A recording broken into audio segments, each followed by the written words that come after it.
Donc, vous êtes pour un sujet très concernant, qu'on dit en termes de presse, à la fois très concret et très futuriste. Je passe tout de suite la parole à Dominique Roux du Cercle des économistes, qui va vous faire une présentation générale de la session.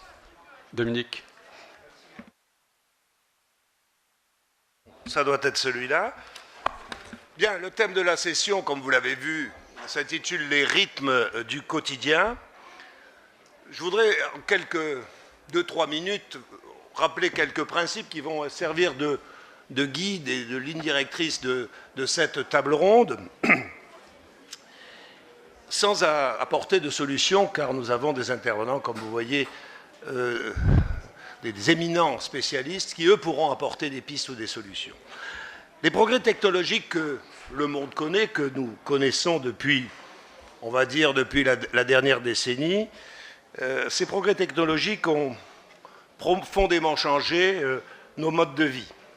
La société numérique dans laquelle nous vivons aujourd'hui touche tous les aspects de l'économie, de la gestion des entreprises, des relations interpersonnelles, de la culture et des loisirs, et j'en passe. Les relations sociales se transforment, la satisfaction des besoins aussi, et les nouvelles technologies remettent en question nos habitudes, nos comportements et nos choix par la mobilité accrue qu'elles permettent, par l'ubiquité qu'elles autorisent et par l'interactivité qu'elles sous-tendent. Dans les entreprises, le progrès technologique sous toutes ses formes apporte bien sûr des gains d'efficacité et de compétitivité grâce aux nouveaux réseaux productifs et aux coopérations plus fines dans les chaînes de production et de distribution, entre autres. Et parallèlement, les réseaux engendrent de nouvelles formes de participation des salariés et des clients. Les modes de transport et surtout leur accessibilité sont devenus des questions centrales dans la vie quotidienne des populations et dans les politiques de la ville. Le temps gagné sur certaines activités ne doit pas être perdu, par exemple, dans les déplacements. La conception et l'organisation des villes sont en train de changer profondément pour répondre aux nouvelles attentes des populations qui vivent à un rythme temporel différent.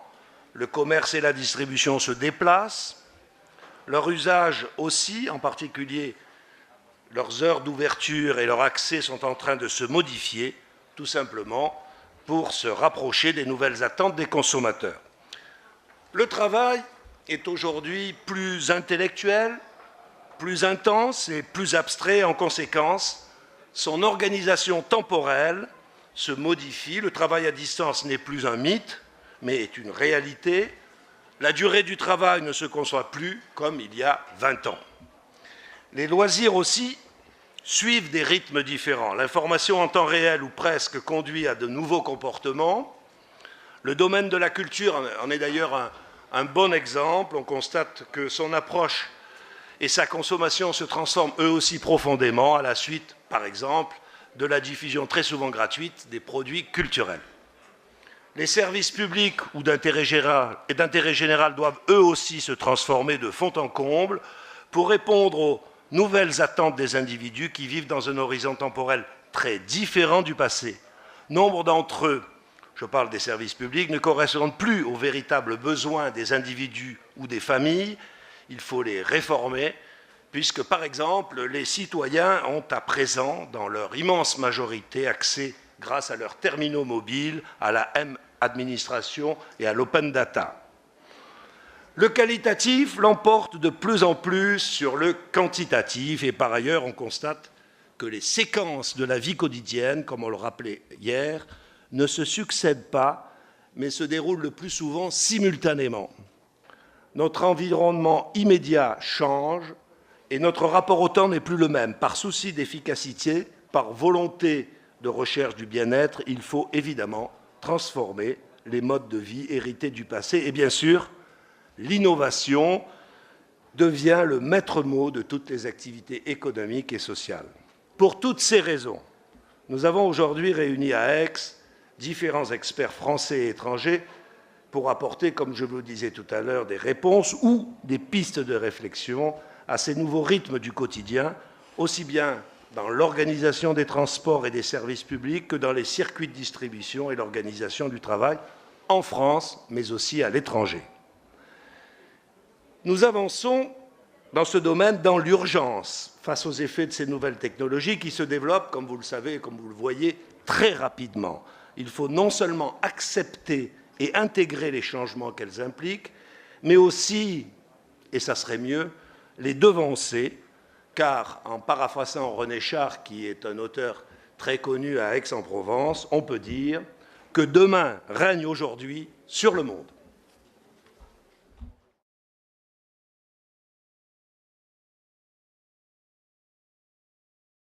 Donc maintenant, je vais vous présenter avec un horizon temporel de 3 minutes les 5 intervenants de notre panel. On commencera par M. Hiroshi Watanabe, qui est le directeur général de la Banque du Japon pour la coopération internationale. Autrement dit, il est responsable de l'aspect notamment financier de toutes les interventions du gouvernement japonais à l'étranger.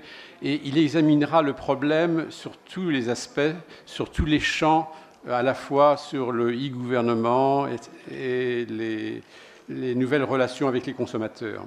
Ensuite, alors M. Watanabe disposera de 10 minutes pour son intervention, alors que les 4 autres intervenants auront chacun 8 minutes.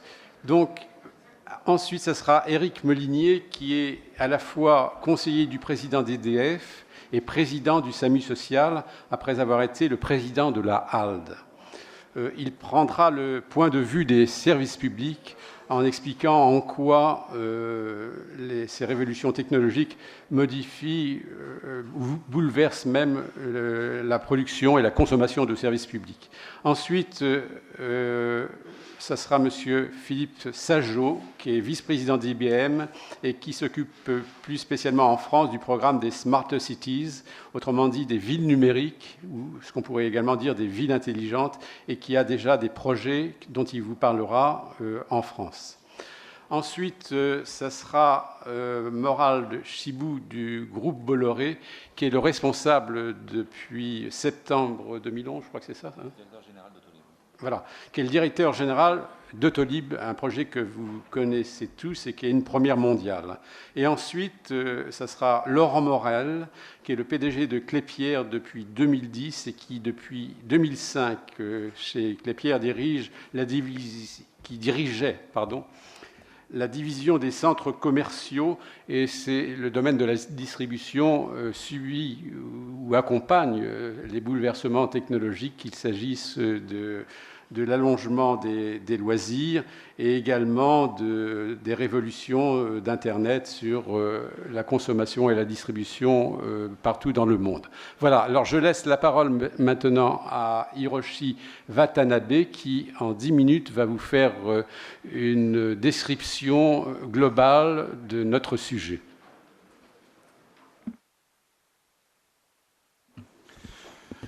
Well, thank you very much. So it's my great pleasure to make the presentation at the beginning on that. And also I have to apologize. The introduction would be given in English, not in French. It causes some kind of difficulty for you. But I think that the 6th expert is going to give the more detailed discussion in the later. So I just like to make the establishment of the scope of today's discussion. So already the chair mentioned about the 4 areas I'd like to give to that. So I think you can put the first pages on that. So the first page is describe the 2 areas, communication network and transportation. These 2 areas would be very much affected by the new IT technology to that. So in the case of the communication network, now I believe everyone has at least 1 or 2, the mobile here to that. But this mobile is not only portable TV and portable radio. So the big difference here, now you can disseminate your information and the message to the other people to that. So not only the receivers. On nowadays, I think the public communication, only the sender is the government or the companies, especially for the the media companies do that. But now each company and also individual can disseminate the message to the people. So now we are entering into the interactive two-way pattern of the communication or a multi-web communication system to that. So it is very much convenient, but also it gives some kind of the inconvenience in the data to that. So I said who disseminates the information. Of course, the social network system is not working, and everybody can say almost everything to that. So, but sometimes maybe the wording is rather too harsh. Instead of you discuss with the face-to-face discussion, you can hide your face, so you can have some tough words to be disseminated. It causes some kind of trouble over there. So there's the modesty is very much important to keep such kind of good system to that. And also one of the big difficulty we are going to have is after we disseminate the message, who is going to store these bunch of the message? So even though you are going to delete what you have said, but it is not possible to that. Somebody can keep it. So that somebody can also re-disseminate to the other people, even though you don't like to that. So such kind of system, the difficulty is going to happen to that. So we must be very much careful to that. That is the first area we have to that. And the second area is somewhat the minor discussion on transportation. Of course, in the very, very old days in the ancient areas, so you can use your own horses or you can use your own feet. That is very much limited area. Then the public transportation system like a railway and the shipping, and also even the airplane is introduced to that.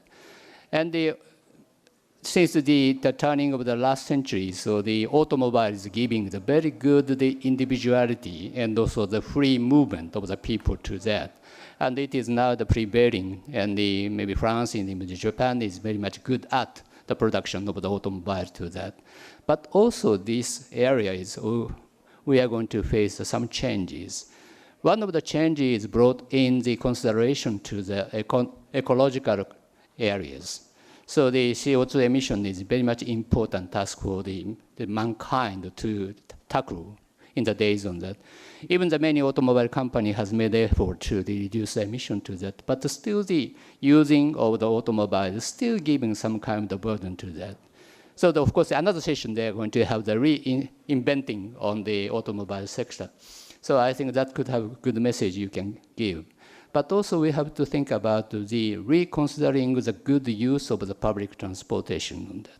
I believe that France and even Japan and some other country is very much good use of such kind of transportation system. But in the very narrow area, from your house to the station, house to the terminal, you can use some kind of the devices for the movement. So far, I think the automobile, or even the good days in the bicycle can be used to that. But the range is getting a little bit larger. In that case, the use of the public transportation or the small type of the shuttle bus can be used by the community. Such kind of the introduction is also enhanced by the IT technology to that. So you can ask the bus to pick up, or maybe you can follow where the bus is now moving on. That such kind of message is rather easily to obtain. So in that case, the mechanism of the shuttle bus services in the rural areas would be combined to the long-term or medium-term transportation between the terminal to the center of the big city or like that. So I think that could be another big challenge for us to that.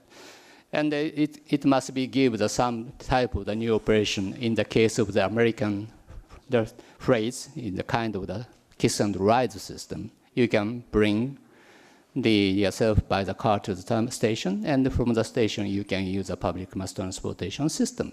But these days, unfortunately, the wife never brings us to the station to that, so there is no kisses. But I think such kind of combination of the local mobile system and the long range or medium range of the public transportation system is working, and also it is enhanced by the information technology to that. So that is the second area I like to say to that, to change on. So. And the third area is the good enhancement and good stimulus to the government process to that. Japan is very much notorious for the red tape operation. I'm not sure how the French is, so you can decide on that. But sometimes in the case of the emerging economy or developing economy, the government process is very much underdeveloped. So you can take long days, and also you can go to the many offices or many officials. So it takes a very much inefficient areas. But if you bring the information technology, we can shorten such kind of the process in the time and also the number of the gate or number of the point. So I think that is very much important for the accelerate the good and sound the growth of the emerging economies to that. And also such kind of system can help to reduce the corruption of the government to that. As far as you can go to the face-to-face discussion with the officials, and the other officials would make some kind of the discussion with the bosses, there would be big opportunity and the possibility of the corruption to that. But as far as the e-process is introduced, in that case, such kind of system is very much transparent and held by the common the people to that. So in that case, the chance of the corruption is very much decreased to that. So that is very much important impact for the emerging economies, and also even the developed economies, some countries very much suffering from the red tape system. So in that case, we can change and we can the efficiency of such kind of system. That is quite important to that. And also such kind of the system of the information technology bring the people in the isolated area or the remote area into the one network to that. In those days, the postal services takes 2 days or 3 days to reach on that. But in the case of the network system, only the second you can communicate. So in that case, even though the people staying their old hometown, but so also you can be really integrated to the center of the operation of each country to that. So I think that kind of the assessment or the enhancement power to the solidarity of the people is also another important factor we are going to have that. So in that sense, I think the government also should have the re-innovation of the system and the enhancement of the efficiency in the coming days on that. And the final area I like to make the point on the human people's the culture and also the way of the thinking to that. And I visited many times in this Aix-en-Provence. I feel that you keep the very good community, even in the very globalized economy and globalize the system to that. So in that case, I think the community can have some good message of who are doing what and who would belong to their neighbors. So such kind of the community information is kept very well to that. But in most of the countries, now we are going to have the domestic migration from the urban, rural area to the urban big city to that. In that case, they are very less holding the information of the neighbors to that. It is also going to erode the big city areas. So I think the problem is sometimes coming from such kind of the shortage of the common holding of the information of your neighbors to that. But as far as we have the good technology, in that case, you can have some kind of the data bank. So who would make the very good contribution for the art and also sports and also some of the long day tradition. So such kind of the message can be shared by the people. So we are rather easy to form the group to discuss and the group to continue such kind of operation. So I think the information technology also very good mechanism to keep the solidarity of the community to that. And also in the long run, if such kind of the databases can be well established, so people can use this data to make the transition and of some good tradition to the current generation to the future generation. So I think such kind of system is almost important to that. So I just emphasize a good point of the information technology, but also we have to be very careful. Such kind of the good information system, sometimes with the confrontation with the privacy of the people to that. not only the American government, so many people want to have the information of the other people to that. So how to keep the privacy and how to use the privacy is very much important, but not easy to coincide that situation to that. So that is my end of the story to that. Thank you very much for your attention to that.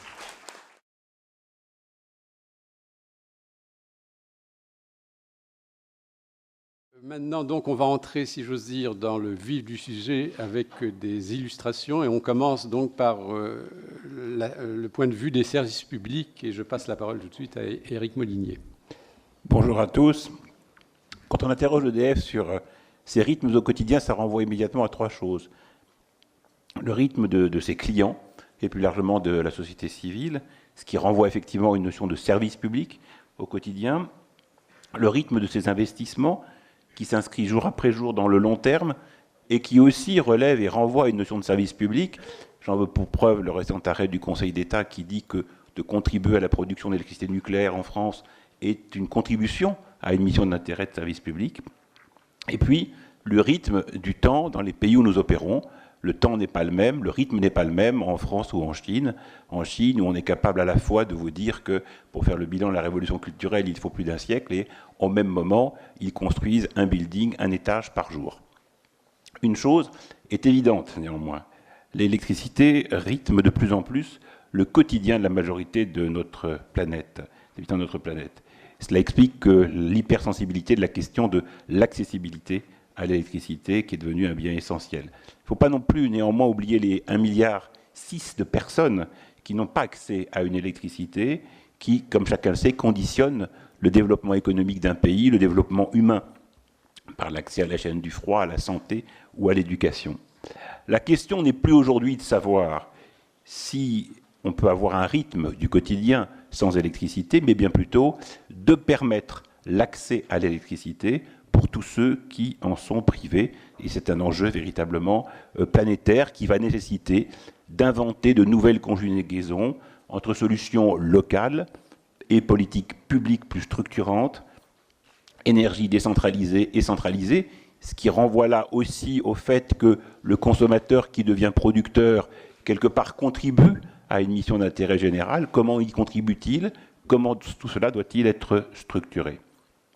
Alors, pour revenir à l'histoire très rapidement d'EDF, qui est née après la guerre, en même temps que l'aménagement d'un territoire dévasté, qu'il fallait équiper d'infrastructures, on voit bien que notre quotidien est de plus en plus marqué par des rythmes et des sinusoïdes qui s'accélèrent, des crises médiatiques. La récente crise post-Fukushima en est le dernier exemple.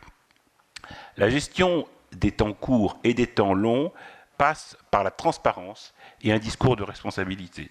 Je rends pour preuve l'exemple de François Roussely, qui, après la tempête de 99, est poussé par le journaliste de France Télévisions pour lui faire dire quand les Français allaient être remis tous avec le courant, à quelle date et combien y en avait-il. Et François Roussely, je dirais, donne son tempo en disant « Je ne suis pas en capacité de vous dire combien de personnes sont aujourd'hui coupées, mais je m'engage tous les soirs à vous dire combien nous allons pouvoir les remettre en électricité ».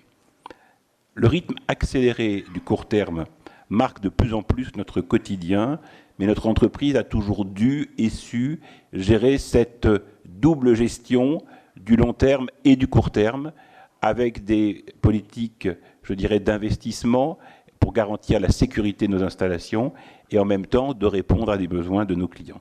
Très rapidement, 3 types de besoins et de demandes. D'abord, revenons sur celle de nos clients, ensuite la société civile et revenons pour terminer sur cette notion de service public. Les usages de l'électricité sont de plus en plus nombreux. Ce n'est pas mon ami et voisin Morad Chibout qui nous dira le contraire tout à l'heure. Mais nos clients nous demandent aujourd'hui de consommer moins pour chaque usage de l'électricité, d'abord pour que la facture soit acceptable, et parce qu'aussi ils sont conscients que la facture globale pour la planète doit être soutenable. Cela implique des investissements à la fois pour décarboner l'électricité et l'économiser. Pour cela, parlons de rythme, le rythme du retour sur investissement doit être plus rapide. Comment accepter pour un particulier des investissements d'isolation thermique qui doivent s'amortir sur 20 ou 30 ans? Cela passe encore par un peu plus de recherche et de développement, car les réponses à court terme passent par des choix de long terme. Parlons précarité énergétique également. L'acceptabilité d'un prix d'électricité qui va augmenter passe par la prise en compte et la résolution de la question de la précarité énergétique. Ces questions à la fois de prévention et aussi d'évitation de coupures, effectivement. Même si elle n'est que la conséquence d'une précarité sociale d'un continent en difficulté, la précarité énergétique en est un effet collatéral qu'il ne faut pas négliger. EDF a développé pour cela, en complément de ses missions de service public, définies par un contrat de service public avec l'État et qui lui confie la gestion d'un tarif de première nécessité, et en plus de cela, EDF a développé des actions qui lui sont propres, à travers notamment ses 350 conseillers solidarité, qui sont en appui des services sociaux. C'est quelque part là aussi une réponse moderne et une adaptabilité d'un service public historique. La précarité énergétique renvoie à la question clairement du rythme du quotidien. En fait, il faut bien savoir que cette précarité touche pas seulement les zones urbaines, les zones dites sensibles, mais avant tout des zones rurales. Le précaire énergétique, c'est d'abord, par exemple, une femme isolée à la campagne, dans une maison, je dirais, mal isolée thermiquement, qui vit avec une pension d'agriculteur et qui subit une double, voire une triple peine, puisqu'elle n'a pas non plus les moyens de payer l'essence qui lui permettront d'aller jusqu'à la ville. C'est ça la réalité aujourd'hui de la précarité énergétique, et c'est à ces besoins très précis que les entreprises comme EDF doivent adapter leur mission d'intérêt général pour répondre à ces besoins. En matière de lieux où nous habitons, je voudrais juste faire un petit clin d'œil avec mon passé de la HALD. Dans le papier que vous nous avez donné, monsieur le professeur, pour préparer cette table ronde, vous parlez du lieu où nous habitons et des lieux qui sont des ghettos et qui stigmatisent. Le dernier avis de la HALD, avant de passer le relais aux défenseurs des droits, a été de proposer au gouvernement, de l'ancien gouvernement, un nouveau critère de discrimination qui était l'adresse, qui ne se résout pas, qui ne se réduit pas à la question de l'origine ethnique ou sociale, et que nous avions vu très clairement des jeunes avec des noms qui sonnent, entre guillemets, comme on dit, sont un peu caricatural français, parce qu'ils sont domiciliés à Villetaneuse, voyez leur CV refusé. Ou cette femme qui voyait son chèque d'un supermarché refusé parce que l'adresse indiquée était d'une zone jugée sensible et que la caissière du supermarché n'avait pas voulu l'accepter. Donc c'est à ces questions très précises que l'on doit aujourd'hui répondre. Un point pour terminer sur les parties prenantes d'EDF, pour dire qu'aujourd'hui on est aussi confronté à un rythme qui s'accélère. Nous avons l'habitude de parler à des ONG à travers des lieux organisés, de débats, de dialogues avec les parties prenantes externes. On a vu l'irruption de nouvelles parties prenantes, les Anonymous, sans tête, sans structure. C'est beaucoup plus compliqué de parler à une structure qui n'existe pas en tant que telle, alors que dans les ONG, on a un président, un trésorier, un conseil d'administration et une direction de la communication. Donc il faut effectivement à la fois s'adapter à travers les réseaux sociaux à ce nouveau rythme que nous donnent ces nouveaux acteurs, mais en même temps conserver ces lieux de dialogue organisés qui nous permettent de bâtir dans la confiance et la durée un véritable dialogue qui nous permet de nous interroger sur nos stratégies. Dernier point pour terminer, le service public au quotidien aujourd'hui. Premier éclairage sur cette notion de service public. Nous venons de sortir avant le groupe EDF une charte éthique du groupe. Comme elle a été rédigée à partir de Paris, on n'a pas pu s'empêcher d'y mettre, monsieur le professeur, la notion de service public. Et il a fallu l'envoyer après dans nos filiales et nos sociétés à l'étranger pour voir comment ils allaient traduire ça. Inutile de vous dire que quand le texte est arrivé en Grande-Bretagne, ils nous ont demandé avec une fausse naïveté ce que voulait dire ce mot de service public. Mais quand on a décrit ce que nous y mettions, quand on a parlé de contribuer à la sécurité d'approvisionnement d'un pays, quand on a parlé d'accès équitable à l'électricité, quand on leur a parlé de développement local des territoires, eh bien nous avons convergé sur le terme d'intérêt général européano-compatible qui finalement décrivait assez bien ce que nous entendions par cette notion de service public. Le service public, à la française, a un principe qu'on oublie trop souvent, qui est celui de la mutabilité. On parle de l'universalité, du service public, bref, il y a aussi la mutabilité qui fait partie des principes du service public, et le monde change, le service public doit évoluer. C'est dans cet esprit qu'on est très actif dans une démarche expérimentale avec la Poste, mais aussi avec d'autres entreprises publiques, voire privées, et des collectivités locales, pour un contrat qui s'appelle « Plus de services au public en milieu rural », où il s'agit de mutualiser des lieux d'accueil en complément d'autres canaux modernes, informatiques, etc., Internet, pour faire à plusieurs ce qu'on n'avait plus les moyens de faire tout seul et pour lesquels on n'était pas forcément les mieux équipés. On avait jusqu'à présent 815 boutiques dans toute la France, dont certaines, et la plupart d'ailleurs, étaient très peu visitées par des gens. Il nous a semblé plus astucieux de nous regrouper. Et puis, c'est aussi dans cet esprit qu'EDF s'est engagé et vient de signer une charte sur les quartiers avec le ministère de la Ville, afin de contribuer à l'insertion des jeunes à l'emploi dans ces quartiers difficiles où les taux de chômage atteignent 25 à 30%. Un exemple pour illustrer ce renouveau du service public. Durant les émeutes de 2005... La conclusion... Tout de suite. Émeutes de 2005, les petits hommes en bleu de RDF pouvaient aller encore dans les banlieues, rétablir le courant. Aujourd'hui, leurs voitures se font caillasser.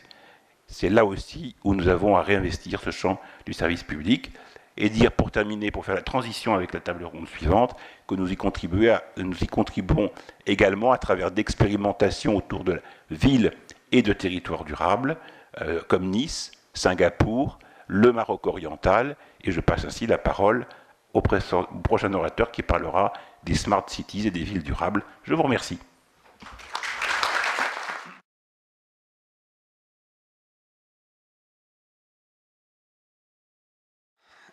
Et donc j'ai le privilège, et bonjour à toutes et tous dans cette salle, j'ai le privilège de parler un petit peu de technologie et surtout de regarder comment la technologie, par rapport au rythme des quotidiens, va impacter, et on l'espère tous, les améliorer ou permettre un mieux vivre.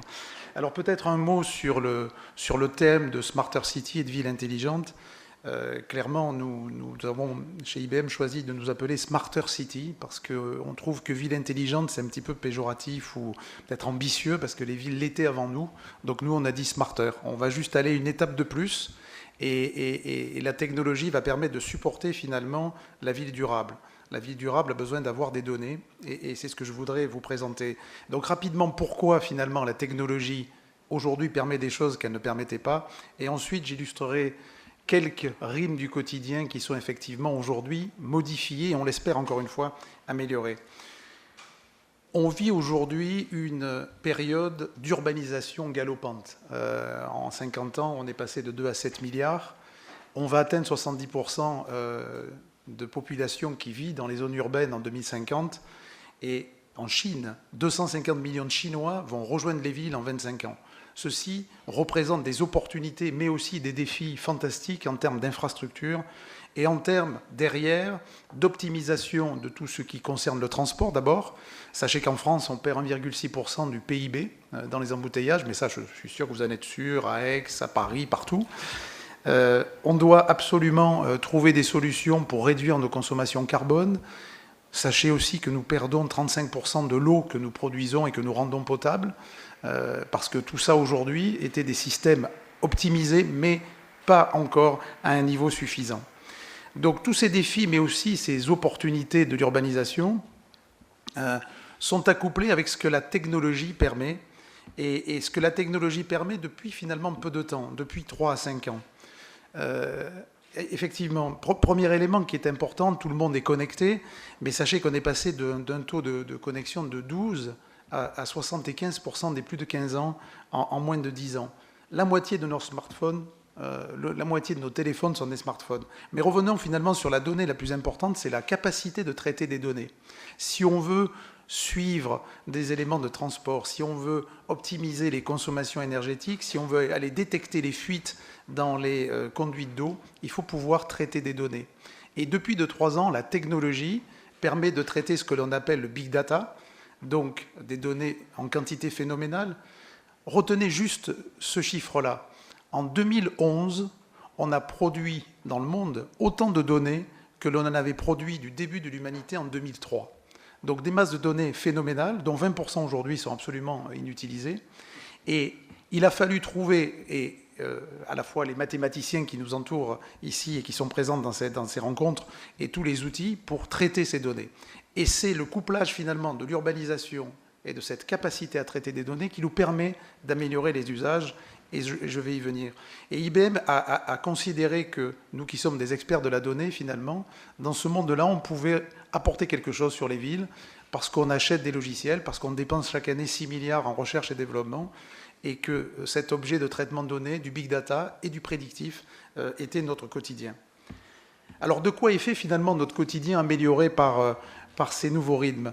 On sait très bien qu'avant on était dans une logique métro, boulot, dodo, surtout à Paris, et l'idée c'est de voir comment on peut améliorer ça. Le matin quand on se lève, finalement le choix aujourd'hui c'est soit d'aller au travail, soit d'aller dans un télécentre. Et une application qui va quand même, on en est certain, améliorer la vie de beaucoup de monde, c'est une application de plateforme intermodale qui vous permettra de choisir, en fonction de la prédiction réelle du trafic, de choisir le meilleur moyen de rejoindre votre domicile et de rejoindre le travail. Alors, je ne me situe pas en 2050. Aujourd'hui, cette prédiction de trafic à 1 heure, elle existe à Lyon, elle est en train d'être mise en place, et derrière, avec un partenaire qui s'appelle Transdev, nous développons cette plateforme intermodale. Et peut-être elle vous dira, prenez le véhicule électrique de partage, nous en parlerons plus tard, qui est au pied de l'immeuble, et ensuite, quand vous arriverez au parking relais, prenez le tram. Donc vous descendrez, vous prendrez ce véhicule électrique, qui d'ailleurs se sera probablement chargé la nuit, parce que la nuit avait été ventée, et il y a des éoliennes qui tournent et qui chargent ce véhicule. Là aussi, on n'est pas en science-fiction, ça existe. On a aujourd'hui des expérimentations sur une île qui s'appelle Bornholm, dans un ensemble européen, où on démontre que les voitures peuvent servir d'accumulateurs aux éoliennes qui tournent la nuit. Donc vous prendrez cette voiture, elle ira vers la ville, et les places libres des parkings seront détectées, et vous serez assisté pour rejoindre votre place libre. C'est une application qui tourne à Nice aujourd'hui, et on le fait avec des partenaires comme Streetline. Et donc la voiture se garera et vous arriverez à votre travail. En même temps, votre smartphone aura informé finalement le système qui gère l'énergie chez vous que vous n'êtes plus là. Et si vous n'êtes plus là, ce n'est pas la peine de chauffer. Et donc le système adaptera à la chauffe de votre appartement au fait que vous n'êtes plus là. Ensuite, avant de rentrer au travail, vous croiserez probablement une galerie marchande. Et cette galerie marchande, il espère bien sûr, vous enverra un SMS pour vous dire si vous allez manger à 11h45 dans ce restaurant, vous aurez sûrement une promotion, n'hésitez pas d'y aller. Voilà comment les rythmes peuvent être améliorés sur cette partie-là. Et puis le soir, plutôt que de rester au bureau tardivement, puisque finalement vous n'avez pas de réunion, autant rentrer chez vous plus tôt. Et si vous rentrez chez vous plus tôt, le péage intelligent de votre ville verra que vous passez à 1 heure qui n'est pas 1 heure de pointe, et donc le péage sera gratuit. Et ça existe aujourd'hui. On l'a déployé par exemple à Stockholm, où c'est un péage intelligent qui reconnaît à la fois le type de véhicule qui passe, si c'est un véhicule électrique c'est gratuit, et qui module les prix en fonction de la densité du trafic, et donc qui incite finalement à répartir le trafic dans le temps. Arrivant chez moi, comme souvent et comme beaucoup d'entre nous, vous découvrez qu'il y a un trou dans le goudron face à chez vous ou un taxe sur le mur. Et donc là, je vous prendrai une photo avec le smartphone et vous enverrez cette information à la collectivité en disant traitez-le parce que c'est absolument intolérable. Et le système le prendra, vous recevrez un accusé de réception qui vous dira on va le faire demain. Ça fonctionne aujourd'hui à New York. C'est une application qu'on a mise en place. On est en train de la déployer sur l'agglomération de Montpellier. Et puis bien sûr, comme toute personne connectée, 75%, c'est quand même phénoménal aujourd'hui par rapport au problème de discrimination qu'on pourrait imaginer ou même au problème d'âge. Vous allez tweeter sur les médias sociaux et finalement dire que vous n'êtes pas content parce que dans ce quartier-là, vous considérez qu'il n'y a pas assez d'activité culturelle. Eh bien, sachez que les collectivités vont pouvoir regarder et essayer d'analyser ça. Alors, on sait qu'il y a la NSA qui regarde pas mal de choses, mais je n'adresse pas ce sujet-là. J'adresse uniquement l'écoute des données publiques.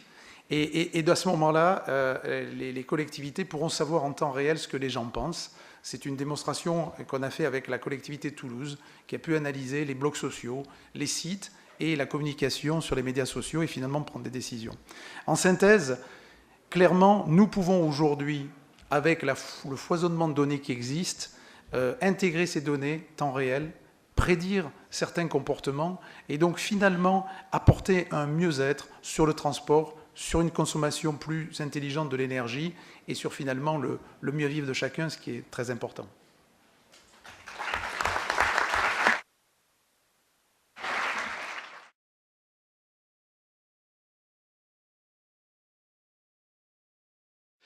Et bon, je vais passer maintenant la parole au directeur général d'Autolib, un sujet qu'on a déjà évoqué, parce que j'ai l'impression que les sujets sont finalement très interconnectés, comme vous pouvez le constater. Oui. Bonjour à toutes et à tous. Enfin, moi, ça me fait très plaisir parce que ça fait dans les deux amis qui viennent de passer, ils parlent de la voiture électrique. Et effectivement, on voit bien que c'est un des grands sujets de l'avenir. Alors, pour répondre à la question de mon ami, nous serons à Lyon, effectivement, parce que vous savez que le service Autolib s'est déployé à Paris, j'en dirai tout à l'heure, 2 mots, s'installe aussi à Lyon. Mais je voudrais commencer juste pour le poser dans la temporalité, de dire une chose qui agace souvent, du reste, les constructeurs automobiles, mais on est là pour pousser un peu le raisonnement un peu loin, c'est qu'aujourd'hui, le modèle automobile n'a pas évolué. Il n'a pas évolué dans ses formes, il n'a pas évolué dans sa motorisation, on est toujours dans les mêmes systèmes de motorisation, et il n'a pas évolué dans ses modes d'accès, puisqu'il faut toujours aller chez le concessionnaire ou un peu sur Internet pour pouvoir avoir accès à l'automobile, en tout cas l'acheter et en prendre possession.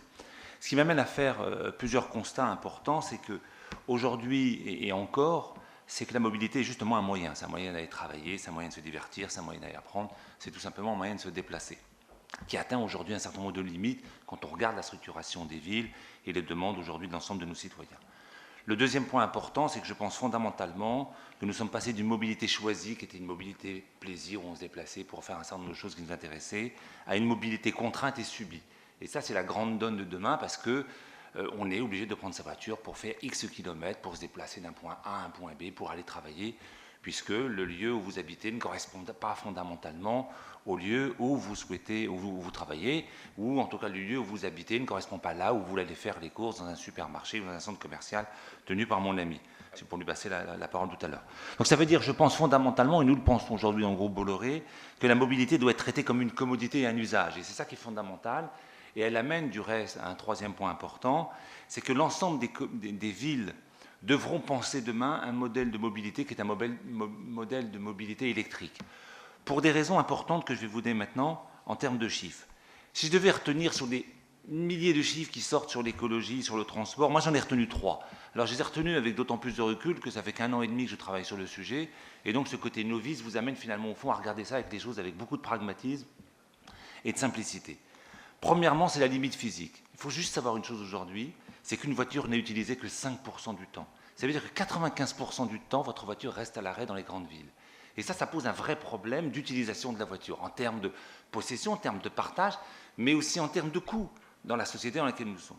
Le deuxième, c'est la limite environnementale. Il y a une très bonne analyse qui a été faite par Toranova, donc on ne peut pas suspecter d'inintelligence, qui dit en gros que 52% des émissions, je cite, 52% des émissions d'oxyde d'azote irritants sont dus au transport routier, et en tout cas iront de manière croissante. Donc ça doit nous interroger dessus. Alors, il y a des débats qui ont eu lieu sur le chiffre, est-ce que c'est 52, est-ce que c'est 40 ? Anyway, peu importe, ce qui est important, c'est les données qui nous sont aujourd'hui fournies et qui montrent finalement l'ampleur du phénomène. Troisième point important en termes de chiffres, j'en retiens qu'un, c'est le coût d'une voiture. Le revenu, le coût d'une voiture globale, c'est entre 6 et 8 000 euros. Tout ça pour utiliser une voiture simplement 5% de son temps. Donc ça pose finalement au fond cette triple dimension. Si j'en reviens avec un peu d'humour, quand vous prenez une voiture Autolib, en gros, au lieu de payer 600 euros, je vais vous 6 000 euros, ça vous revient en gros, si vous prenez 5% du temps, si je consomme bien, c'est en gros 300 euros. Alors j'augmente un peu, ça fait entre 300 et 500 euros la recette moyenne d'une Autolib. C'est plus proche de 500, mais l'idée c'est surtout de vous montrer finalement au fond que ce coût de revient de 6 000 euros, quand vous le ramenez à l'autopartage, revient à des sommes beaucoup plus faibles. Et c'est là où est le succès finalement au fond, et qu'Autolib globalement trouve son marché, au-delà de Paris, qui est un véritable succès commercial, comme vous savez tous, c'est son déploiement. C'est le déploiement français et international. Je vais vous donner juste 2 villes que vous connaissez. Nous avons signé Lyon, que nous allons ouvrir dans les semaines à venir, et idem, sur la fin de l'année, nous allons signer Bordeaux. Mais ce qui est important aussi, c'est son internationalisation. Vous avez tous vu que nous avons signé Indianapolis, qui est quand même assez symbolique en termes de ville américaine, puisqu'il y a toute une politique de développement durable. Ça veut dire que quand on est capable de franchir l'Atlantique, que le concept que vous avez développé est un concept qui fonctionne. Nous allons annoncer d'ici la fin de l'année, en gros d'ici fin septembre, nous annoncerons une grande ville asiatique. Notre président Vincent Bolloré l'a dit à plusieurs reprises, on ne peut pas le dire aujourd'hui, nous sommes en train de finaliser les derniers détails, mais nous ouvrirons ça. Et alors le succès finalement au fond de l'autopartage globalement, mais l'autopartage électrique, puisque c'est celui aujourd'hui qui est le plus en vogue et le plus important, les chiffres sont indéniables aujourd'hui par rapport à l'ensemble des chiffres de l'autopartage, c'est que je pense que moi je retiens une seule chose, c'est quand vous développez ce type de système, où vous êtes dans une logique, où vous passez de la possession à l'usage, il faut retenir un truc très simple, c'est que vous mettez la complexité chez l'opérateur et la simplicité chez le client. Et le succès de ce type de fonctionnement en autopartage électrique, c'est ça. C'est qu'il faut que ça soit simple pour le client et en même temps la complexité doit être cachée, mais comme dans toutes les entreprises, et c'est vrai du reste dans beaucoup de sociétés. Ce qui m'amène à dire en conclusion que Autolib est l'objet finalement d'une triple révolution, une révolution technologique, une révolution commerciale et une révolution comportementale. Technologique, elle l'est puisque nous avons fait le choix d'une batterie particulière, qui est la batterie lithium métal polymère, c'est le choix qu'a fait le groupe Bolloré. Elle a une autonomie de 250 km, comparativement à d'autres. Alors à chaque fois que je fais ça en public, les gens disent c'est pas vrai, vous racontez des conneries, c'est pas vrai. La réalité, c'est que nous, on fait 250 km, et les autres constructeurs, j'en vois un dans la salle, c'est entre 80 et 100 km, c'est la réalité, c'est intangible. Alors j'en profite parce qu'il est dans la salle, je le vois me regarder avec des grands yeux, je pense qu'il va juste m'égorger en me disant mais c'est pas bien, t'as pas le droit de dire ça en public, t'en as profité parce que t'as un podium. Peu importe, la réalité, c'est que nous, elle fait 250 km d'autonomie. Je le sens, je regarde, je ne vais pas le regarder comme ça, mais je regarde de travers, il va me tuer tout à l'heure, mais c'est pas grave, on en discutera à la pause. La réalité, c'est que nous sommes aujourd'hui capables de prouver que nous avons une voiture qui a 250 km d'autonomie, qu'elle a 2,2, que nous avons aujourd'hui testé et nous avons réalisé 2,2 millions de locations, ce qui est véritablement tangible. Mademoiselle, je vous promets, il ne me reste que 2 minutes, et nous avons parcouru 20 millions de kilomètres sans incident technique. L'avenir demain, et ce n'est pas le président Gadonex que je vois, et qui est mon ancien patron en haut, puisque c'est un des précurseurs sur le sujet, monsieur le président, bonjour, le stockage d'énergie est demain un avenir important. Eric l'a dit, stocker l'énergie, et encore plus demain avec du photovoltaïque, de l'énergie propre, sera un enjeu très fort. Alors pourquoi c'est un succès commercial? Je vais juste vous donner 2 chiffres. C'est 90 000 personnes qui se sont abonnées. Vous savez, moi quand je suis arrivé chez Autolib, je venais d'un grand groupe chez EDF, pour rien vous le cacher, grosse structure, j'étais sympathique, c'était machin, j'ai décidé de prendre un nouveau pari. Je suis arrivé, tout le monde m'a dit « Mourad, tu es un fou, c'est un suicide professionnel, ta carrière est foutue, en plus tu n'as pas de bol. » Comme disait Eric, tu arrives d'un quartier, ils vont te massacrer, ça ne peut pas fonctionner. Alors c'est pas lui qui me l'a dit, parce que lui il m'a encouragé, il m'a dit « Non mais c'est génial, t'es bien d'être malade comme ça et d'aller prendre des paris comme ça. » La réalité c'est quand je suis arrivé, tout le monde m'a dit « Ça ne va pas marcher. » Je vais juste vous raconter une anecdote très simple. Moi, j'ai géré, alors Eric le sait, on gérait 30 millions de clients en particulier. Alors, le premier soir de la commercialisation d'Autolib, il y avait 14 clients. Vous imaginez la tête du président Bolloré en disant « Putain, t'es sûr qu'on va y arriver ?» Oui, il y en a 14. Le lendemain matin, il y en avait 34. Quand vous avez géré des grosses structures, c'est terrible. Alors aujourd'hui, c'est juste 90 000 personnes qui se sont abonnées depuis le début de l'année. C'est 2,2 millions de clients. Et ce qui est assez intéressant, c'est le cœur de 2,2 millions de locations. Ce qui est intéressant, c'est le cœur de cible. Aujourd'hui, on touche des jeunes, même très jeunes, entre 25 et 49. Ça ne veut pas dire que les autres au-dessus ne sont pas jeunes. Ils les utilisent aussi. Mais on va dire que c'est un segment plutôt entre 25 et 49. Et ce segment, je dis toujours, est un segment plutôt dans le digital. Et pour finir, parce que je sais qu'on doit me dire d'arrêter de parler, la révolution comportementale, c'est 3 choses retenez-le. C'est Autolib, quand je veux, comme je veux et où je veux. Voilà, je vous remercie beaucoup.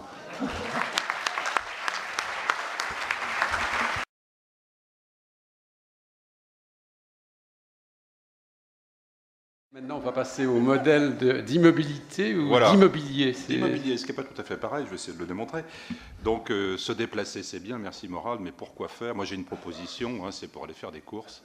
Voilà. Et donc, alors, juste une petite carte postale de ce qu'est Clépierre d'abord. Clépierre, c'est une société d'investissement immobilier cotée qui développe et gère des centres commerciaux, très exactement 260 commerciaux dans 12 pays d'Europe. Ça représente un patrimoine de 16 milliards d'euros d'immobilier, d'actifs immobiliers, et un chiffre d'affaires de loyer de 1 milliard d'euros. Voilà. Donc Clépierre est une société cotée avec 2 actionnaires de référence, BNP Paribas et Simon Property Group, le leader américain des centres commerciaux. Voilà, nous sommes une société cotée, donc 6,1 milliards de capitalisation boursière hier soir. J'en profite d'une toute petite pub pour un secteur de la Bourse de Paris qui est une réussite formidable, qui est celui de, je vous invite à vous y intéresser, qui est celui du segment des sociétés d'investissement immobilier cotées, 55 milliards de capitalisation boursière sur la place de Paris. C'est un succès financier français, il faut le dire et le redire. Et ce segment est extrêmement dynamique, avec beaucoup d'acteurs nouveaux, et un segment de la cote qui se porte bien. Voilà. Alors, Klépierre. Donc, le modèle économique de Klépierre, c'est de construire des centres commerciaux et d'en tirer des rentes immobilières. Exactement 20 000 commerces sont dans les centres commerciaux de Klépierre. Et alors, la particularité des loyers de Klépierre, c'est qu'ils sont assis en partie sur le chiffre d'affaires. Et c'est là que ça devient un peu scientifique, c'est qu'en fait, puisque nous devons baser les loyers sur le chiffre d'affaires, eh bien, nous avons communication des chiffres d'affaires de ces 20 000 commerces. Et donc, ça constitue une base statistique exceptionnelle. Pour vous donner un ordre de grandeur, en France, Klépierre accueille des commerçants qui font tous ensemble 6 milliards d'euros de chiffre d'affaires annuel, c'est-à-dire 1,5% de la consommation, de la grande consommation française. Donc c'est une base statistique tout à fait exceptionnelle. Je sais que quand j'en parle à des scientifiques et à des économistes, ça les intéresse toujours en premier lieu. Voilà. Alors, le thème de ce meeting, c'est le temps. Hein, j'avais compris ça. Et donc, effectivement, je crois que dans le métier de Klépierre, il y a eu deux grandes révolutions liées au temps. Et la première est d'abord celle du temps de vie. Et ça, c'est les dernières années. Et qu'est-ce qui s'est passé dans le monde occidental? C'est que le temps des loisirs a pris peu à peu une grande part du temps disponible des gens au détriment du temps de travail, avec pour conséquence la multiplication des lieux de résidence. Hein. Ça, c'est un phénomène vraiment de fond. Les lieux de commerce se sont donc multipliés, en même temps que les lieux de résidence. Alors, nous étions déjà habitués aux formes traditionnelles de commerce proches des lieux de résidence, le commerce de centre-ville, le commerce d'hypermarché, et se sont ajoutés à ces formes traditionnelles de commerce d'autres formes nouvelles, d'autres nouvelles places de marché. Par exemple, les très grands centres commerciaux, nous en avons un par exemple à Val d'Europe, en Seine-et-Marne, d'autant plus performants quand ils sont adossés à des zones touristiques, c'est le cas à Val d'Europe avec le complexe Disney par exemple. Voilà, la diversité d'offres commerciales la constitue le point d'attraction pour les clients. On a d'autres centres commerciaux nouveaux, nouvelles formes de commerce qui sont aussi liées à ces changements de mode de vie dans les lieux de villégiature. Hein, on construit des centres commerciaux à Rimini, à Tenerife, sur le lac de Garde, voilà, pour finalement accompagner nos clients dans des séjours de villégiature de plus en plus longs, divers, au fur et à mesure que la vie se modifie. Et puis aussi, bien entendu, le commerce nouveau, c'est le commerce dans les lieux de transport. Tout le monde a parfaitement conscience de la révolution des commerces dans les aéroports, et en particulier pour ce qui concerne Klépierre, on a eu un succès absolument formidable avec la transformation de la gare Saint-Lazare à Paris, et transformer ces 100 millions de passagers annuels que nous avons de passagers contraints en clients heureux, je crois, et un succès commercial formidable de cette opération. Voilà, donc en fait, toutes les formes de commerce se développent simultanément. Les enseignes commerciales, elles, souhaitent être présentes tout au long du parcours de leurs clients et de leurs différentes vies, finalement. Hein. Cette tendance, elle a profité très largement aux grandes enseignes cartellisées, multinationales, qui se répètent et se multiplient dans ces lieux de commerce pour assurer la disponibilité de leurs produits auprès des consommateurs et la visibilité de leur marque. Alors, certains regrettent l'uniformisation du commerce de la grande distribution, mais le paradoxe, c'est que quand on crée un centre commercial et qu'il manque une seule de ces enseignes de mode, eh bien, les clients s'en plaignent. Voilà, donc le commerce, aujourd'hui, le commerce est partout. Hein, le commerce est partout. Et la deuxième révolution à laquelle nous assistons, en plus de celle des lieux de commerce, c'est celle du temps de l'achat. Et alors là, évidemment, nous assistons à cette nouvelle transformation qui est bien entendu à l'irruption, qui est bien entendu due à l'irruption de l'Internet hein, dans notre quotidien. Le temps de l'achat ne se limite plus au temps dans le magasin, mais il est évidemment beaucoup plus complexe. Hein. La principale révolution de l'Internet, vous le savez, c'est d'abord la disponibilité de l'information, un catalogue digitalisé, comparateur de prix. Aujourd'hui, on a une information sur le produit qui est extrêmement complète avant même de rentrer dans le magasin. Et très souvent, dans un magasin, aujourd'hui, le client rentre dans le magasin avec une information sur le produit qui est supérieure à celle du vendeur. Hein, c'est pas rare, vous l'avez tous expérimenté. Voilà, donc en France, on a fait des études, on a maintenant des études très précises hein, sur la relation entre l'Internet et le commerce physique. 80% des clients sont allés sur Internet avant d'aller acheter dans un magasin, et 70% des gens qui achètent sur Internet ont en fait vu le produit d'abord dans le magasin. Voilà, c'est ce que les commerçants appellent la multicanalité, et de fait, toutes les grandes enseignes ont aujourd'hui besoin d'être présentes sur Internet pour accompagner leurs clients dans le processus d'achat avant, après, pendant, et inversement, c'est un autre phénomène qu'on constate, tous les fameux pure players, tous les gens qui se sont lancés dans le commerce sur Internet, ont fini par ouvrir des magasins. Pourquoi? Parce qu'ils faisaient des chiffres d'affaires tout à fait exponentiels sur Internet, mais ils n'arrivaient pas à dégager de marge. Voilà, c'est la raison pour laquelle ils ont ouvert des magasins. La plus belle démonstration, c'est sans doute celle d'Apple avec ses Apple Store. Voilà, l'Internet, vous avez compris, a complètement bouleversé l'achat. Il ne remplace certainement pas le commerce physique, il le transforme en profondeur. Voilà, et donc, en conclusion, je dirais que le commerce est déjà largement bouleversé par la multiplication des lieux de commerce. Il l'est maintenant transformé également par le temps de l'achat, par ce que l'Internet apporte de permanence, de contact du produit. Voilà. Et en fait, ça crée au fond de nouvelles exigences de la part des clients, et c'est ça qui est la tendance de fond. D'abord, on ne supporte plus l'indisponibilité d'un produit, la rupture de stock, puisque Internet procure cette sensation que le produit est présent à tout moment, même si ce n'est pas tout à fait vrai, mais en tout cas c'est une sensation. On ne supporte plus non plus que le magasin soit fermé, et on est très intéressé par tous les débats qu'il y a sur l'ouverture des commerces le dimanche, mais pour moi le débat est d'ores et déjà terminé, puisque le commerce a lieu le dimanche de toute façon, et que les clients de toute façon souhaiteront l'ouverture des commerces le dimanche, puisqu'ils peuvent avoir accès aux produits sur Internet de toute manière. Voilà. Donc presque tous les pays d'Europe ont ouvert, et là c'est une vraie révolution par rapport au temps passé, tous les pays d'Europe ont ouvert leurs magasins le dimanche, à l'exception de la France et de l'Allemagne. Voilà, peut-être que l'Allemagne peut se le permettre. Et en tout cas, c'est en tout cas un débat qui peut avoir lieu, mais la tendance de fond est celle-ci inéluctable. Voilà, donc on a affaire, nous, chez Klépierre, à un corpus de règles qui a changé avec, finalement, cette irruption de l'Internet, à une population de commerçants, j'en finis, qui, en fait, ont connu 50 ans de croissance d'un modèle de distribution unique, et qui sont en train de vivre une transformation absolument historique avec l'irruption de ces nouvelles technologies. Voilà. Je vous remercie.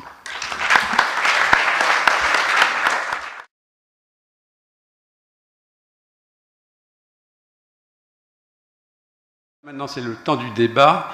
Je crois que la première question est réservée à un étudiant. Non, oui, pardon.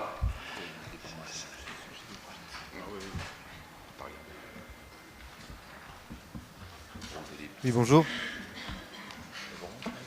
Pardon. Bonjour.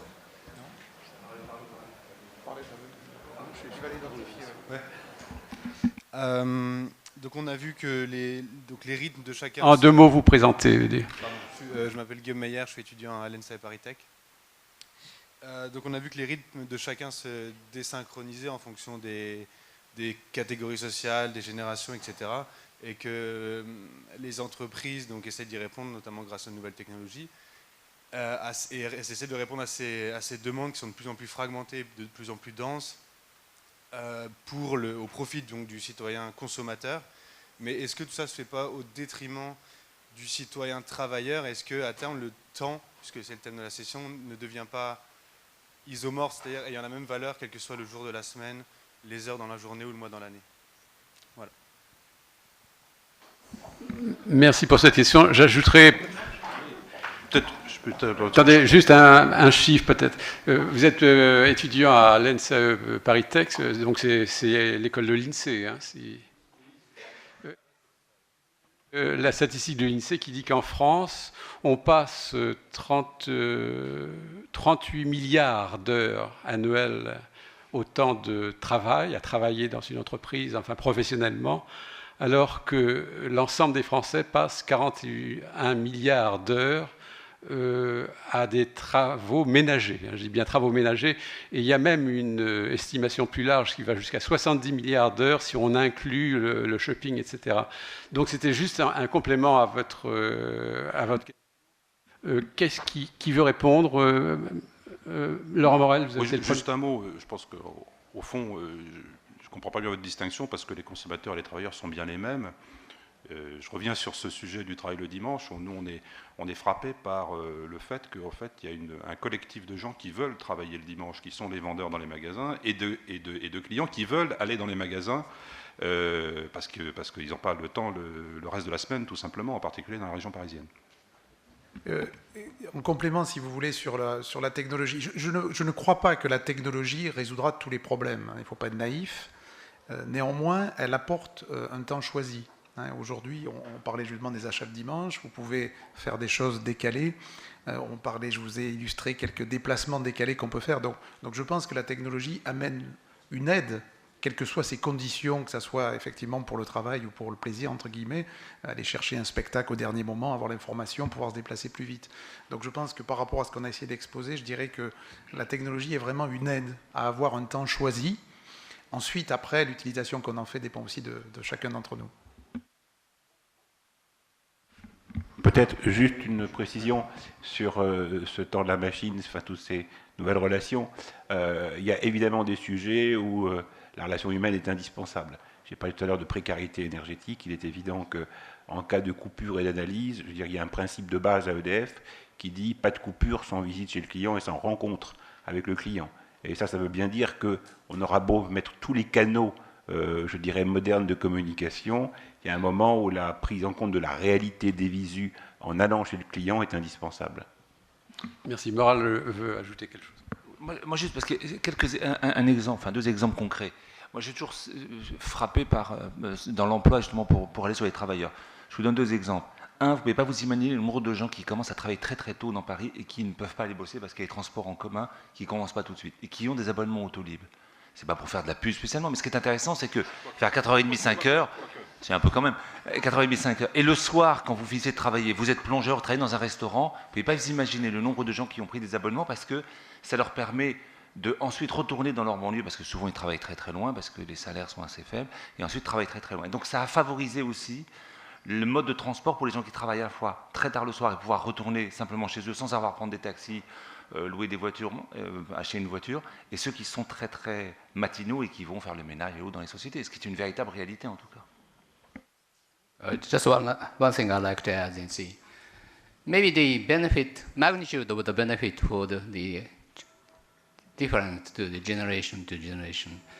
And we just talking about the shopping to that case. In the coming days, if the globalization is going to move, more the number of the shop at the corner or the very next to the home would be closed. So the concentration of the shopping is going to happen. So you have to go to the center of the city or the very big site along the highway.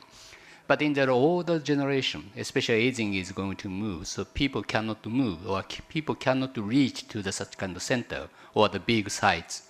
So in that case, I think the delivery system is also to be solved. So in that case, there also the internet and the information technology can work to how to deliver very efficient way with very small cost of the energy of the human labors to that. So that is another case we can have on that. Thank you. Merci. C'est moi qui ai le micro. Je m'appelle Rémi Mangin, mon métier c'est l'aménagement de bureaux. On parle de temps, d'avantages, etc. Et dans l'aménagement de bureaux, ce qu'on faisait il y a 2 ans est plus vrai aujourd'hui. Le bien-être au travail est extrêmement pris en compte. Et moi, je suis ravi d'avoir ce parterre de grands professionnels, et merci de vos travaux, pour vous poser la question suivante. À Paris, on a 2h15 de commitment, de temps de trajet aller-retour moyen, ce qui est un chiffre considérable. Et dans le bien-être, moi, ça m'a toujours suffoqué qu'on pouvait être bien heureux avec 2h15 de trajet moyen. Donc, j'ai déjà posé cette question et on m'a dit on s'habitue. Alors, est-ce que votre réponse est la même? Ou est-ce qu'entre l'immobilier, les différents systèmes de transport, est-ce qu'on va adapter les choses différemment? Quel est votre point de vue? Merci. Qui veut répondre? Je peux redémarrer si vous le voulez. Encore une fois, il n'y a pas de réponse qui va être exécutée en moins de 2-3 ans, mais je pense qu'il y a des tendances lourdes. La première tendance, c'est que dans tous les quartiers qui sont en train de se déployer dans les grandes villes, que ce soit Confluent à Lyon, que ce soit Atlantique à Bordeaux, Euroméditerranée à Marseille, on parle de mixité fonctionnelle. Donc déjà, ça c'est quelque chose qui est pris en compte dans les nouveaux quartiers qui n'existait peu ou prou avant. Deuxième chose, il y a un mouvement très clair sur les télécentres. Et ces télécentres, ils sont aujourd'hui totalement focalisés, je dirais, sur les zones urbaines, mais ils commencent à se répandre sur des zones plus rurales. Notamment, il y a des exemples qui sont faits avec d'autres constructeurs qu'IBM en Seine-et-Marne, et qui permettent justement à des lieux ruraux, des places rurales, qui perdent les services publics, on en parlait tout à l'heure, de recréer finalement une vie où les gens vont pouvoir faire un premier passage et s'arrêter peut-être un jour ou deux à travailler, quand le travail le permet, et en télécentre avant d'aller travailler. Ensuite, il est clair que les technologies permettent de déporter un certain nombre de travaux qui n'ont pas besoin de se faire au bureau. Vous citez 2h30, je lisais une étude hier que 40% des gens qui se déplacent ces 2h30 arrivent au bureau et appuient sur le bouton de l'ordinateur. Donc si c'est ça, effectivement, qu'ils font in fine, ils vont pouvoir le faire soit dans des zones de télécentre, pourquoi pas dans effectivement des galeries marchandes qui peuvent accueillir ce genre de lieu, ou même chez soi, quand la surface le permet, la logistique le permet. Oui, Christophe Blanchard-Dinac, je suis le président de la Française des Jeux. Alors on nous a décrit un monde sans imprévu, je voudrais parler un peu des centres commerciaux, parce que c'est un monde sans originalité, les centres commerciaux désormais, si je peux parler au nom du commerce de proximité. Donc est-ce que vous pourriez vous inspirer, M. Morel, s'il vous plaît, de ce que M. Chibou fait avec les voitures? Peut-on trouver des systèmes de mutualisation pour que les centres commerciaux ne soient pas uniquement composés de grandes enseignes? On va dans les centres commerciaux, ce sont toujours les mêmes marques, toujours les mêmes sujets, il y a une uniformité totale. Il faut un modèle économique. Vous êtes coté, il faut bien gagner de l'argent. Je viens d'intervenir sur la RSE, donc je expliquais que la RSE était un investissement rentable. Mais est-ce qu'on peut trouver des systèmes dans lesquels on pourrait avoir une plus grande diversité de commerce dans les centres commerciaux? Je vois que ça correspond à une attente. Écoutez, je dois dire que, mais effectivement, c'est ce que je disais tout à l'heure, il y a toujours une demande de diversité, mais il n'empêche que les gens veulent des marques, veulent certaines marques, veulent certaines enseignes. Pourquoi? Parce que ces enseignes leur apportent un rapport qualité-prix, c'est comme ça, qui est exceptionnel, et le monde de la distribution aujourd'hui, qu'on le veuille ou non, est architecturé autour de très grands distributeurs, extrêmement dominants, extrêmement performants pour ce qui est du rapport qualité-prix délivré à leurs clients, et c'est un fait comme ça. Et c'est le monde entier qui est comme ça. Donc, je vois votre point. Alors, quand vous dites que ça ne bouge pas, je m'inscris tout à fait en faux. Nous avons une rotation des concepts dans nos centres commerciaux qui est tout à fait considérable, hein, puisqu'il y a environ 10% des concepts qui changent tous les ans. Alors, je ne sais pas tous les combien de temps vous changez vos jeux, mais je pourrais vous dire que... il y a aussi, voilà, vous ne savez pas, mais... Donc il y a en tout cas 10% des commerces qui sont changés tous les ans dans les centres commerciaux de Clépierre, et c'est la raison pour laquelle, comme nous avons cette observation très régulière des enseignes qui marchent et de celles qui marchent bien, vous savez, nous on est attachés surtout au commerce qui marche bien, eh bien nous allons faire tourner les enseignes pour avoir toujours les derniers concepts. C'est ce qui fait que globalement, les centres commerciaux surperforment le commerce en général de 1 à 2% par an, et ça depuis 30 ans. Hein, puisqu'en fait, on accompagne et on concentre, puisqu'on est un seul propriétaire, à l'inverse de la rue du coin, où ce sont plusieurs acteurs différents qui choisissent les enseignes sans coordination, eh bien nous choisissons en fonction de la réussite des concepts pour toujours, effectivement, amener les meilleurs dans nos centres commerciaux. Donc, c'est relativement uniforme, c'est vrai, mais il y a une vraie mobilité et qui nous permet, nous, de continuer à croître. Vous savez, on ne se développerait pas si on n'avait pas le plébiscite de nos clients. Nous accueillons 1,5 milliard de visiteurs dans nos centres commerciaux tous les ans, et c'est en croissance régulière. les clients, ils votent avec leurs pieds. Hein. Ils ne viendraient pas dans nos centres si ça ne correspondait pas à leurs attentes.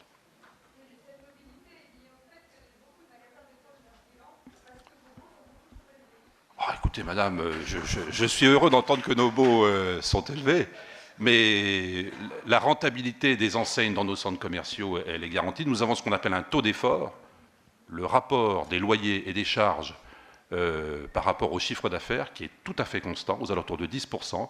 Quand ces grandes enseignes, comme vous le savez, ont des taux d'EBITDA de l'ordre de 25 à 30%, ça fait un partage tout à fait régulier de nos marges. Et le business économique, une fois de plus, vous savez, madame, le business économique ne tiendrait pas si on étranglait les enseignes avec lesquelles on fonctionne, qui continuent elles aussi de voter massivement pour nos opérations.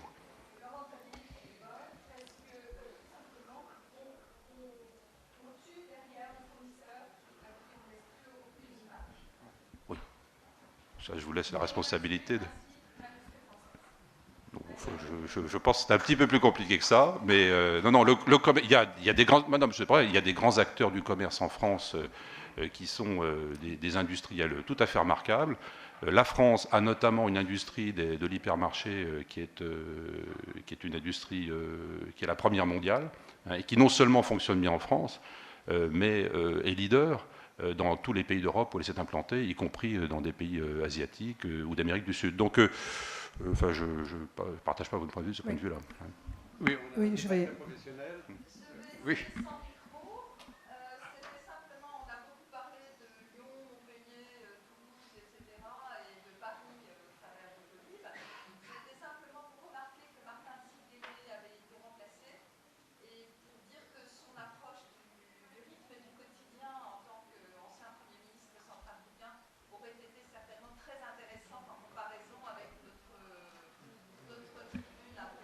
Oui.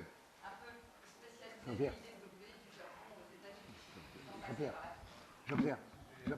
Oui. Il est remplacé, il n'est pas venu, c'est tout à fait différent. Alors,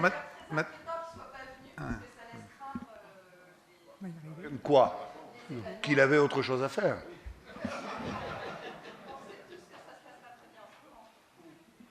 Centrafrique? Oui. Enfin, on ne fait pas de la géopolitique ici, on fait des rythmes au quotidien. Oui. Je crois qu'il y a une autre question au fond. Oui, là. Pour répondre un petit peu, pour reprendre le rythme au quotidien, j'aurais une toute petite remarque un peu impertinente juste pour démarrer, avant de poser ma question qui est liée d'ailleurs. Au-delà donc de la qualité du panel, je regrette un tout petit peu qu'il n'y ait pas eu une ou plusieurs expertes de ce sujet, parce qu'il y a quand même quelques grandes professionnels au niveau mondial qui pourraient parler du rythme du quotidien qui intéresse notamment pas mal de femmes professionnelles et qui travaillent. Et ma question est d'ailleurs liée à ça. Je trouve qu'il y a un des sujets qui n'a pas été abordé autour de la table ou juste évoqué éventuellement, c'est comment vous expliquez aujourd'hui l'écart croissant qu'il y a entre l'organisation du travail au sein des entreprises et l'apport des nouvelles technologies qui permettraient de transformer cette organisation, et qui en est presque une spécificité française, où le présentiel continue à rester l'acteur majeur de l'organisation, et qui va d'ailleurs très... même pour la mobilité des voitures, ça permettrait de les utiliser à des heures peut-être différentes. Pourquoi on reste collé en France à cet aspect managérial dont on n'arrive pas à sortir et qui reste quand même, au-delà pour tout le monde, mais spécialement pour les femmes, de jongler entre les rythmes du quotidien et de l'organisation?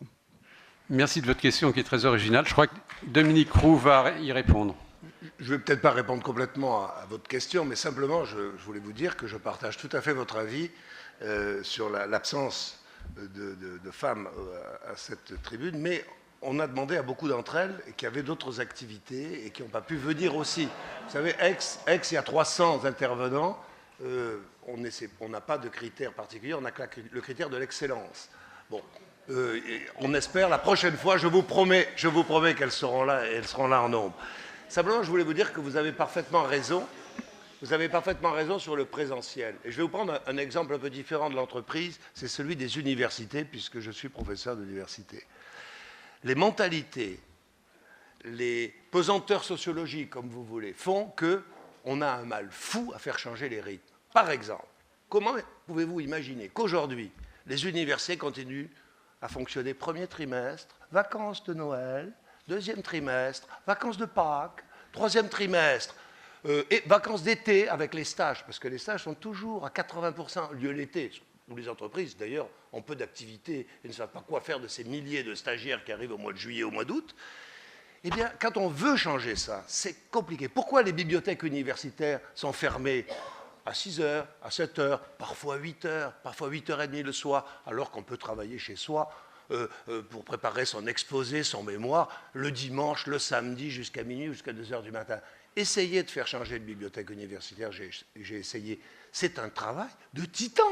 De titan, personne ne veut changer. Et pourtant, on a les technologies qu'il faut, on peut numériser les livres, on peut avoir tout ça à distance. On sait qu'il faut le faire, on sait qu'il faut le faire. On est tous persuadés qu'il faut le faire. Simplement, c'est un travail parfois désespérant pour que les individus arrivent à changer. Le e-learning, pour parler du présentiel, est-ce qu'on a besoin d'avoir ces étudiants à 1000 par amphi pour écouter un professeur qu'ils n'écoutent d'ailleurs pas disserter sur des sujets? Est-ce qu'on ne peut pas faire ça à distance, en les laissant chez eux ou en les rassemblant ailleurs, en les envoyant à l'étranger? Vous parlez de l'Afrique que je connais bien, on peut très bien envoyer nos cours en Afrique. Eh bien, c'est très difficile. Mais je partage votre avis. On a en France une espèce les pieds tankés, comme on dit ici. Vous savez, la pétanque, c'est les pieds tankés, les pieds serrés. Hein. On a les pieds tankés et on ne veut pas bouger de nos habitudes. Mais on va le faire, on est là pour ça. Merci.